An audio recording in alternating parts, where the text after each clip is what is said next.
Hi everyone, my name is Marina Moon and welcome to my review of the Gill Tarot. So a couple of quick things before we get started. If you are watching this in February of 2019, I am actually currently running a 25% off all of my readings special at marinamoon.net. And you'll find the link below. If you use the coupon code WELCOME at checkout, you'll get your 25%. So check that out. And the other link in the description box is a link to my Instagram account where you can join me on social media. And I would love for you to join me there. Okay, so on to the Gill Tarot. This is a tarot that I've actually had my eye on for a long time, but it has not been published for a long time. And I just recently found out, I'm late to the party, but I just recently found out that it had been republished last year when I came across on an Instagram account, when I came across this deck on an Instagram account. So I was really excited, ordered it right away, and just really love it, and I wanted to share the images with you. All right, so first things first, here's the box. And the old box used to have the Queen of Wands, which is a lovely painting, but there was something just really pretty about this particular card, so I'm glad they kind of changed the box. And actually here was the old box front, the Queen of Wands, which is a very pretty picture as well. This is the little white book, and I have to say it's good. It's good. You don't necessarily need to buy the book. I believe there is a book for the Gill Tarot, but the little white book is very decent, and it has answered any questions that I have about the minors, because I did have some questions about the minors or wanted a little bit more clarification. So the little white book is pretty decent. I'm sure you can get more depth and understanding with the book, which I might get at some point. All right, so on to the cards themselves. Let me start with the Major Arcana. And another reason why I bought this deck and love this deck is because of the minors, and I will get to those soon enough. Okay, so here we have the Fool. I love the light in this deck. Look at the light behind him. And the Magician, again, these beautiful rays of light. The cards almost seem to glow for me. The cardstock, by the way, I'm not a cardstock expert. The cardstock is very typical. It feels inexpensive. It doesn't feel like the super cheap, but it doesn't feel super high quality either. Here's the Priestess, and it is one of my favorite Priestesses cards out there. It's just beautiful. I love how her gown transforms into water. That's gorgeous. Here we have the Empress, and she becomes the mountain, or the mountain becomes her. The Emperor, full of fire, determination. The Priest, so the Hierophant card. Here we have the checkers, I think representing those structures and rules and institutions and ways of doing things. Okay, the Lovers.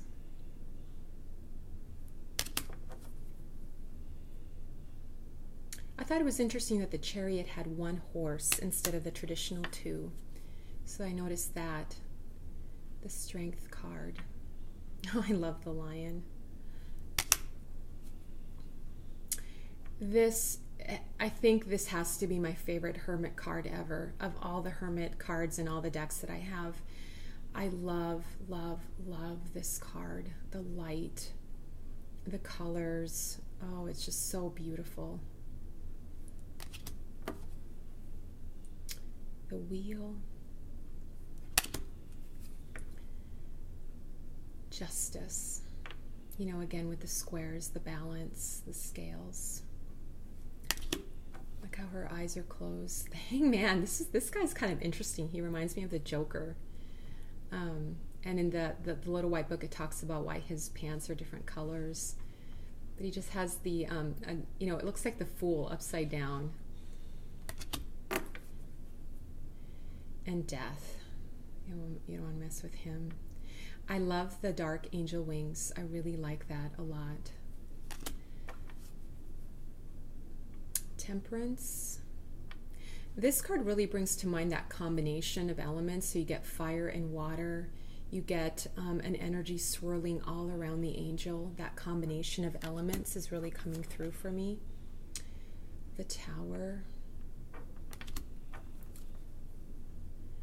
The Devil.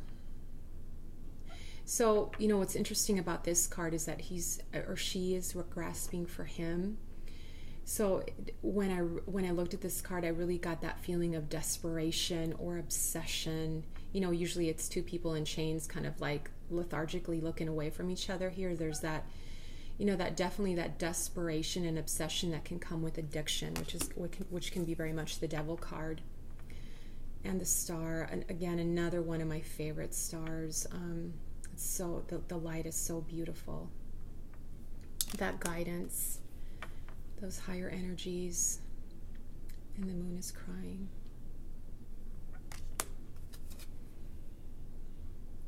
Sun. Judgment. I love the colors on this one very much.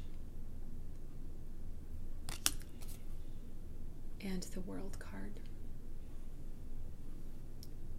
All right, very androgynous. So another part of the reason why I like this deck and why I bought it is because of the minors. Usually I am drawn to minors that are more Rider-Waite-Smith, but these are not. These are actually numbers. You'll see. These are actually numbers. In this case, it's the A for the ace, with some illustrations around them and a keyword. And I really love the keywords. Like the Ace of Wands is potency. Here we have Two of Wands, and that's dominion. And I felt like as I was looking at some of these keywords online, it just seemed like they could really help me, help my understanding and interpretation of these cards. So enterprise for the Three of Wands. I'm just going to keep going here and let you read some of them. Endeavor. Five of Wands, which is interesting because the Five of Wands to me is typically about conflict, right? But here it's more about the singular focus. The singular focus of creativity is the feeling that I got here. Being very, very focused and kind of a strength and power in that endeavor. And victory. Love the pink. What does that even say? Valor, okay. Seven of Wands. I'm trying to read backwards here. I really like that one. Eight of Wands is speed. How fitting, right? I'm going to move through these a little bit faster. Preparation. I like that. Okay. Oppression. Now we get to the Princess. So the pages become the Princess. Princess is transformation. The Knights are princesses. Okay. This was the cover of the old box. Reason, the Queen of Wands. And, oh, I'm sorry. No, I got that wrong. Hold on. The Queen, that was Queen of Swords. Okay, that's out of order. Never mind. The Queen of Wands is called Reflection. And the King is called Innovation. Okay. So now we get to the Aces of Cups, beauty, love, joy, and I don't quite get the joy. I'm not getting joy with this card. No, it looks like a Three of Cups of loss. I don't know the colors, and it looks like wine or blood or something. I'm just not getting a feeling of joy with that one. Satiety, the Four of Cups. I like this one. Regret, Five of Cups. Satisfaction, Six of Cups. I really like this one, Imagination. So the Seven of Cups is often about illusion. It's often about fantasy. And that, you know, when we talk about the word illusion, we often can think of something negative, right? Illusion is rarely good.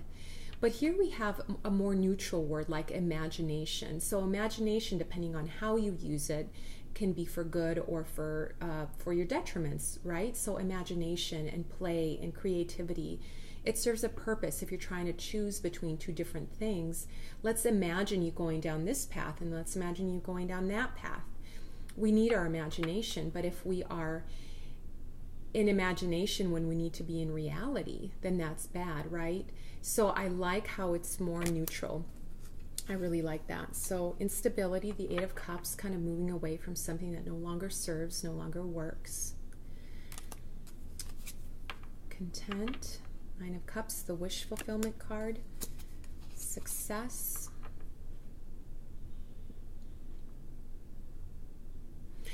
And I believe,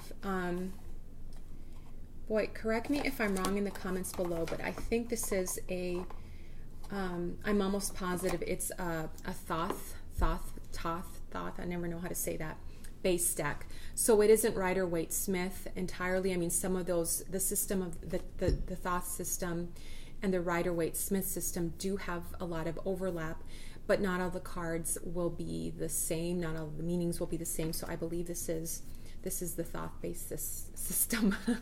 I feel like I have a lisp when I try to say that word. Okay, here we have the page of the Princess. Evolution. That's a beautiful card, by the way. Creativity is it's the Prince of Cups, the Knight of Cups. Okay, so the Queen of Cups is contemplation, which I thought was really interesting. And when we get to the King of Swords, we have intuition. So the King of Swords is intuition, and the Queen of Swords is contemplation. So to me, contemplating is much more of a thought process, where intuition to me is more of a feeling process. So I wish those two keywords had been switched around. I wish the Queen had gotten intuition and the King of Swords had gotten contemplation. But if you have any thoughts about how those are aligned, so the Queen is contemplation and the Queen of Cups and the King of Swords is intuition, I would love to hear how that makes sense for you, because it doesn't necessarily inherently make sense for me, so I might have to see how that goes in a reading. And the King of Cups is inspiration, another beautiful card, beautiful colors. All right, so we get to the Ace of Swords, and here we go, peace, sorrow. The Three of Swords is a good card and not a good card in any deck for rest. This is called loss, change, the transitional card, uncertainty. So the card usually for kind of dishonesty is called uncertainty. Eight of Swords, conflict. So yeah, now that I am going through this with you guys, I think I will get the book. I would love to. I do have other Thoth-based decks, but I would love to read more about this. And here we have the Princess of Swords. Here we have the Prince, so the Knight, action. And here we have the Queen of Swords, reason, which is the cover for the old box.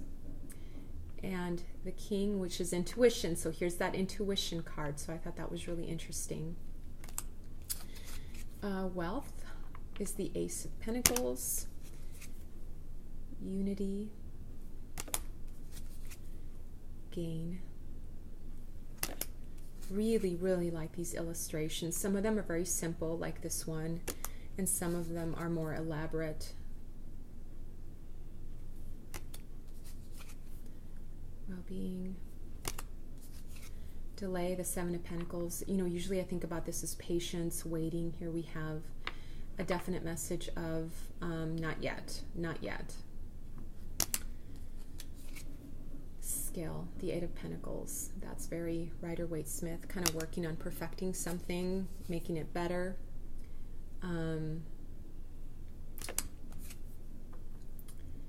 Prosperity.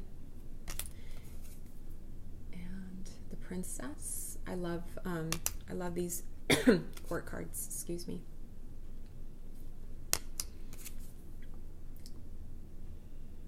Okay. And finally we have the King of Pentacles for conception, bringing something into the world. I like how he's very tree-like, and the trees, these branches kind of extend out into his legs. That's very cool. That reminds me of the Empress in the Major Arcana. So anyhow, that is the deck. I have been working pretty actively with it since I got it. I really, really like it. Interestingly enough, one of these cards, it was the six of, oh, now I can't remember, but two of these cards were like stalking me. It seemed for a couple of, no, not a couple of days, for a week after I got it. So I thought that was really interesting, and it's always helpful to kind of keep note of what cards seem to stand out for you in any given deck. Those two, if I could reflect on it, I would know what those two are. But those two really stood out for me in the first week that I was using the deck. So anyhow, if you had any thoughts, any comments, any reactions to this deck, I would love to read about it in the comments below. Thank you so much for watching, and you have a wonderful day. Bye-bye.